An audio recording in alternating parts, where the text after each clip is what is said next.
तुर्की से लेकर पाकिस्तान तक छिपता फिर रहा भगोड़ा जाकिर नाइक खुद तो आया नहीं, लेकिन उसके वकील जरूर सुप्रीम कोर्ट पहुंच गए और ये मांग कर डाली कि नाइक को 2012 में गणपति उत्सव के दौरान अपने कथित आपत्तिजनक बयानों को लेकर विभिन्न राज्यों में दर्ज प्राथमिकी को एक साथ जोड़ दिया जाए। जाकिर नाइक की तरफ से विभव कुमार की पैरवी करने वाले केजरीवाल के और कांग्रेस के खास वकील एन हरिहरन कोर्ट में पेश हुए और ये वही जाकिर नाइक है जिसने कांग्रेस को मोटा चंदा दिया था। ऐसे में कांग्रेस के लिए जरूरी था कि वो जाकिर नाइक की कुछ मदद करे और केजरीवाल और कांग्रेस की कृपा से जाकिर नाइक को टॉप का वकील भी मिल गया।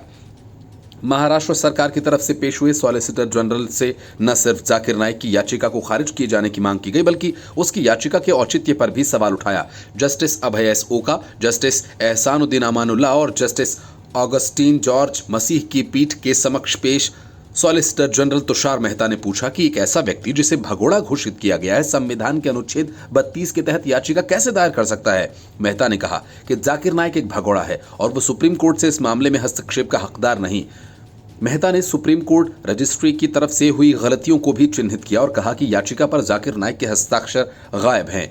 जस्टिस ओका की अध्यक्षता वाली पीठ से मेहता ने कहा कि सवाल यह है कि क्या नाइक जिसे भगोड़ा घोषित किया गया ऐसी राहत के लिए अनुच्छेद 32 के तहत याचिका दायर कर सकता है। उन्होंने कहा एक व्यक्ति जिसे न्यायालय द्वारा भगोड़ा घोषित किया गया है वो अनुच्छेद 32 की याचिका कैसे दायर कर सकता है। मेहता ने आगे कहा, मुझे उसके वकील ने बताया कि मामला वापस ले रहे हैं, हमारा जवाब तैयार है।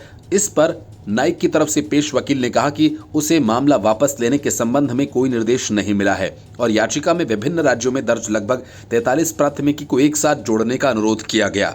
नाइक के वकील ने कहा कि उसके मुवक्किल के खिलाफ 6 प्राथमिकी विचाराधीन हैं और वो इन्हें रद्द करने के लिए उच्च न्यायालय का रुख करेगा। खंडपीठ ने कहा राज्य को दायर किए जाने वाले हलफनामे में अपनी सभी प्रारंभिक आपत्तियां उठाने का अधिकार है, लेकिन एसजी ने नाइक की याचिका में जिस प्रक्रियागत खामियों को उजागर किया जिसे सुप्रीम कोर्ट रजिस्ट्री ने चिन्हित भी किया, इस पर मेहता ने कहा कि रजिस्ट्री ने अपनी कार्यालय रिपोर्ट इस दोष को इंगित किया है उन्हें पहले यहां आकर याचिका पर हस्ताक्षर करने होंगे क्योंकि आखिरकार वो एक भगोड़ा है। तो क्या माननीय न्यायाधीश उस आपत्ति को माफ कर सकते हैं? मेहता की दलीलों का विरोध करते हुए नाइक ने वकील एस हरिहरन ने कहा किसी भी अदालत ने नाइक को भगोड़ा घोषित नहीं किया, चाहे वो घरेलू हो या अंतर्राष्ट्रीय। उन्होंने पूछा कि मेरे मुवक्किल को भगोड़ा घोषित करने वाली अदालती आदेश कहां है?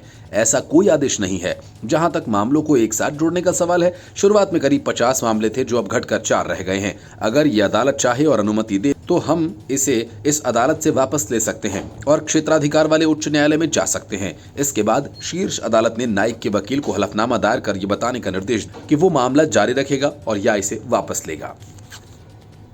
इसके साथ ही अदालत ने मेहता से मामले में जवाब दाखिल करने को कहा और मामले की अगली सुनवाई 23 अक्टूबर को होगी। नाइक फिलहाल विदेश में है।